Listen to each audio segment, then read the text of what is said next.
कम इन।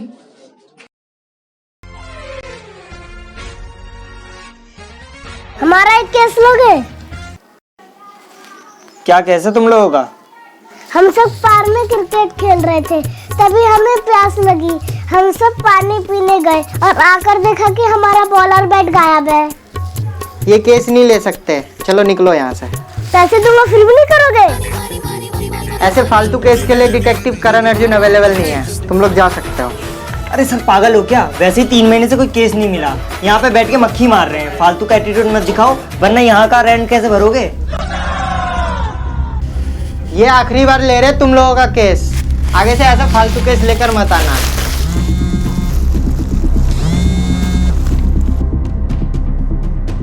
क्या? हम आते आते। सर पाठक सर का कॉल था, कह रहे थे बहुत बड़ा केस है हम लोगों के लिए, जल्दी बुलाया है। क्या बड़ा केस है?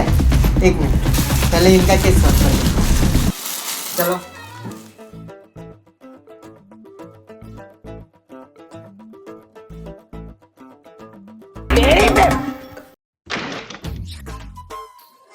कहा था ना एक दिन बड़ा केस आएगा।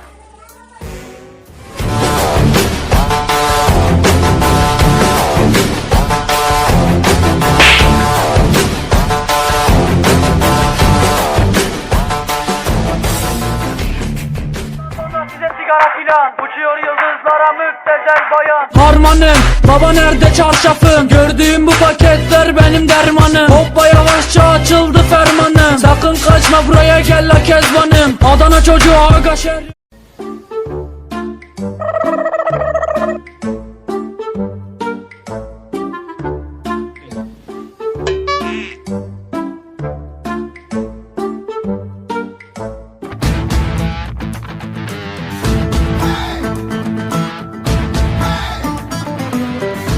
अबे बटन आगे।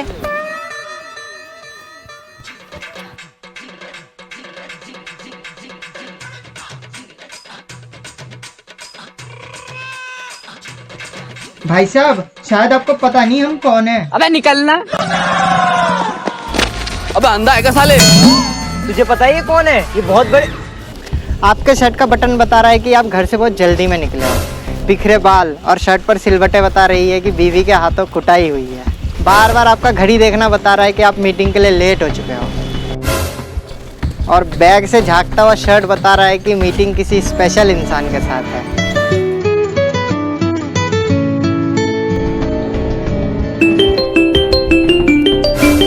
ओहो, दो फोन। एक फोन में देखकर चेहरे पर लाली और दूसरे फोन में देखकर चेहरे का रंग उड़ना बता रहा है कि इस मीटिंग की भनक बीवी को लग चुकी है। अबे मेरी तो शादी नहीं हुई है, क्या फालतू का डिटेक्टिव है?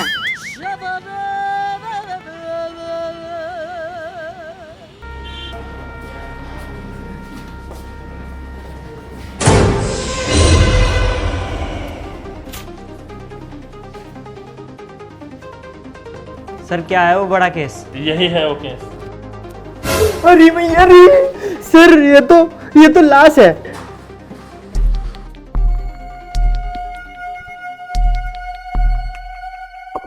अब तुम लोग को ये पता लगाना है कि इनका मौत कैसे हुआ। मालिक ने सुसाइड किया है।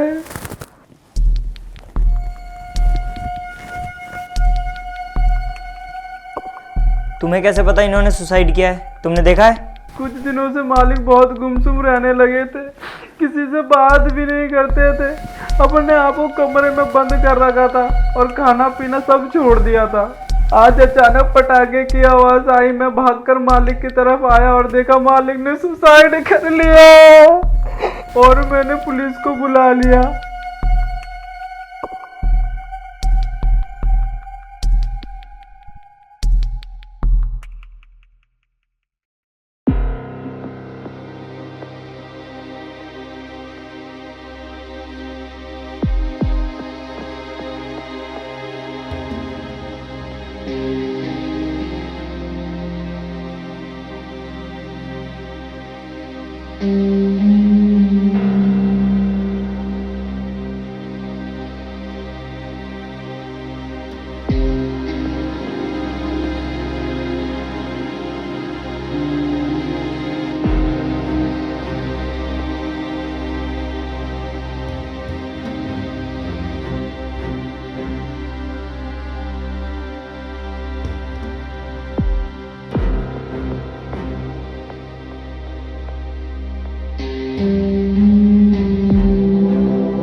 इनका प्लान मर्डर किया है।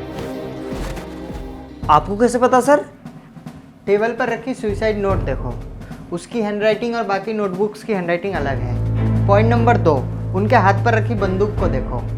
अगर उन्होंने बंदूक को ऐसे करके चलाई होगी तो जाहिर है खून की कुछ बूंदें इस पर लगी होगी। चलो मान लिया उन्होंने बंदूक दूर से चलाई हो, लेकिन गिरते वक्त बंदूक हाथ से गिर क्यों नहीं गई? हो सकता है शॉक की वजह से बंदूक इन्होंने ज़ोर से पकड़ा हो। ऐसे में उंगलियां ट्रिगर पर होनी चाहिए, पर यह बंदूक तो इनके हाथ पर रखी गई है। पॉइंट नंबर 3, मान लो इनको सुसाइड ही करना था, तो नहाकर कौन सुसाइड करता है?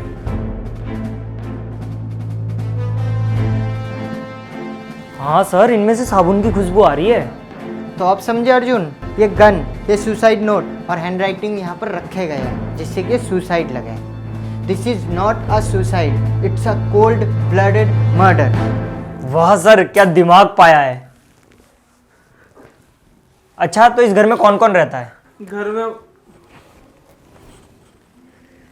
ये हम हैं और ये लाश है और यहाँ पर तहकीकात हो रही है। हाँ, तो घर में कौन कौन है?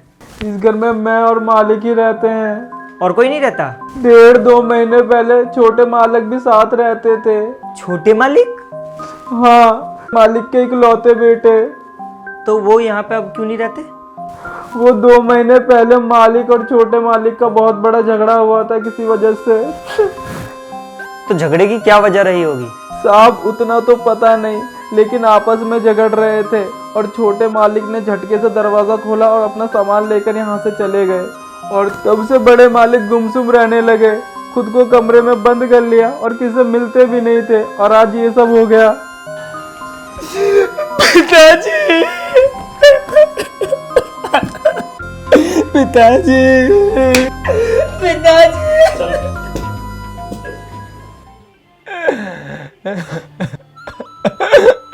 मैं क्यों मारूंगा अपने पिताजी को? हमारे पास सबूत और गवाह दोनों हैं। तुम्हारे पिताजी के मौत के करीब 45 मिनट पहले तुमने उन्हें 7 बार कॉल किया और नौकर ने भी तुम्हें अपने पिताजी से लड़ते हुए देखा है। क्यों? एक बेटा अपने बाप को कॉल भी नहीं कर सकता? हाँ, मैंने कॉल किया था उनसे माफी मांगने के लिए। मुझे उनसे झगड़ा नहीं करना चाहिए था। तुम लोगों के बीच झगड़ा क्यों हुआ था? वो हमारा पर्सनल मैटर है। नौकर ने कई बार तुम्हें अपने पिताजी से प्रॉपर्टी को लेकर लड़ते हुए देखा है। क्या यही वो पर्सनल मैटर है? हाँ, प्रॉपर्टी को लेकर हमारे बीच कई बार लड़ाई हुई है, पर इसका मतलब ये थोड़ी कि मैं उन्हें मार दूंगा।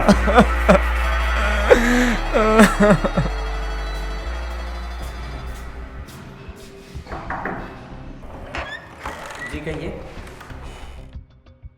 आपके पड़ोसी के मर्डर केस के बारे में कुछ पूछताछ करनी है। आप महेश जी को कैसे जानते थे? सर महेश अंकल सबसे ज़्यादा क्लोज तो हमसे ही थे। हाँ सर, उन्हें कुछ भी चाहिए होता था तो वो हमें ही बोलते थे। हमें तो यकीन नहीं हो रहा उनके साथ ऐसा हो गया। मगर वो F2 वाले अल्ताफ़। अल्ताफ क्या? अरे सर, एक दिन अल्ताफ़ जी और महेश अंकल का बहुत बड़ा झगड़ा हो गया था।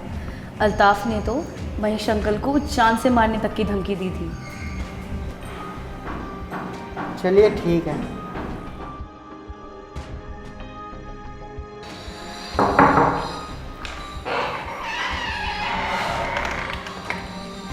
मुझे मालूम था मुझसे पूछताछ ज़रूर होगी, लेकिन मैं पहले बता देता हूँ, ये घर मेरा भी है। लेकिन पता ही नहीं क्यों अंकल को मेरे मांस मच्छी खाने से क्या प्रॉब्लम थी। हाँ मानता हूँ मैं उस दिन कुछ ज़्यादा गुस्सा हो गया था उन पर, लेकिन बाद में जाके उनसे मैंने माफ़ी भी मांगी थी। ये तो बताया नहीं होगा आपको किसी ने। हमें आपके घर की तलाशी लेनी होगी। तलाशी? हाँ।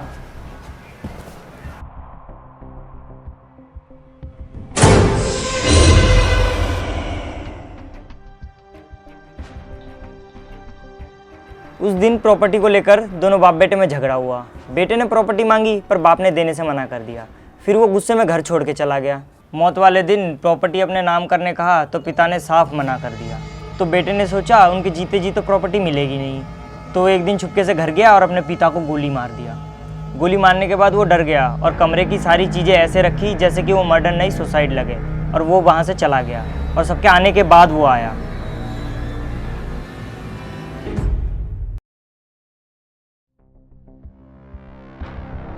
हेलो पाठक सर, महेश जी का पोस्टमार्टम रिपोर्ट भेज दीजिए।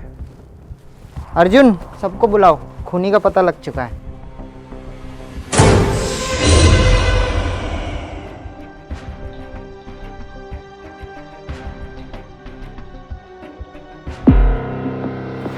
खूनी कितना भी शातिर क्यों ना हो, कोई ना कोई सबूत छोड़ ही देता है। क्यों सुरेश? मैं समझा नहीं सर। हाँ, खूनी हमारे बीच ही मौजूद है। चुप हो जाओ सब। रामू, इस घर में महेश जी के साथ आमतौर पर तुम ही रहते थे ना? हाँ जी साहब, छोटे मालिक के जाने के बाद हमने उन्हें संभाला है। अच्छा समर जी, आपके घर में नींद की दवाई कौन लेता है? नींद की दवाई? सर नींद की दवाई तो हमारे घर में कोई नहीं लेता। पल्लवी जी, उस दिन महेश जी और अल्ताफ जी के बारे में तो आपने बता दिया, लेकिन ये नहीं बताया कि रामू इससे पहले आपके यहाँ भी काम कर चुका है।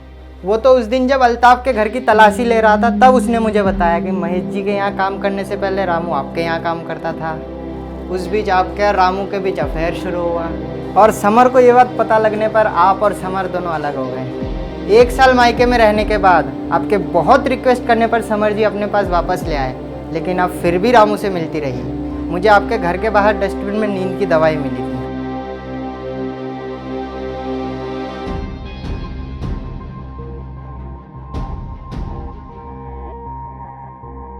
समर के खाने में आप उसे बिना बताए नींद की दवाई मिला देते थे, जिससे कि वो गहरी नींद में सो जाता था। और रामू भी महेश जी के खाने में या दूध में वही नींद की दवाई मिलाता था, क्योंकि ठीक वैसे ही नींद की दवाई मैंने महेश जी के डस्टबिन में भी देखा था।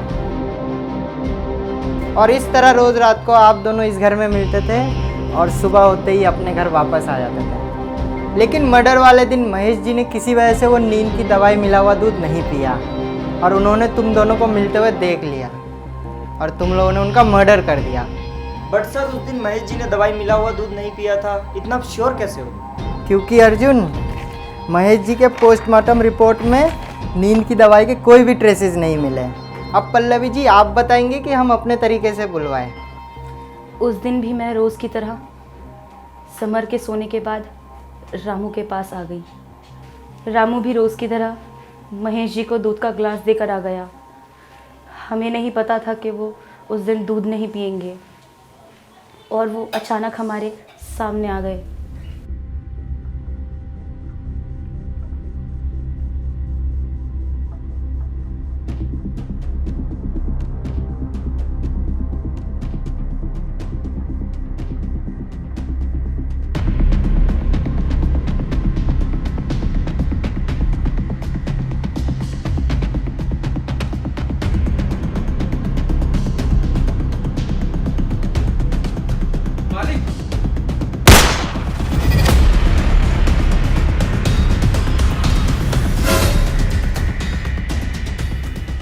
हाँ, गोली मारने के बाद हम डर गए थे, इसलिए वो सुसाइड नोट लिखा और उनके हाथ में बंदूक रख दिया, जिससे कि ये मर्डर नहीं सुसाइड लगे। पल्लवी जी, अगर आप चाहती तो समर जी से अलग होने के बाद रामू के साथ रह सकती थी। प्यार तो आप रामू से करती थी, पर समर जी के साथ उनके पैसों के लिए थी। चलो तुम दोनों को मिलाता हूँ जेल में।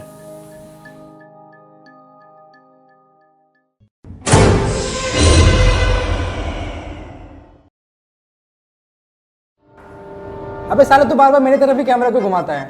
और आप लोगों को क्या लगा खूनी मैं हूँ? तो ज़्यादा फिल्म नहीं देखता आप लोग। चलो अब यहाँ तक आ ही गया तो चैनल को सब्सक्राइब करो और जाओ। अबे साले,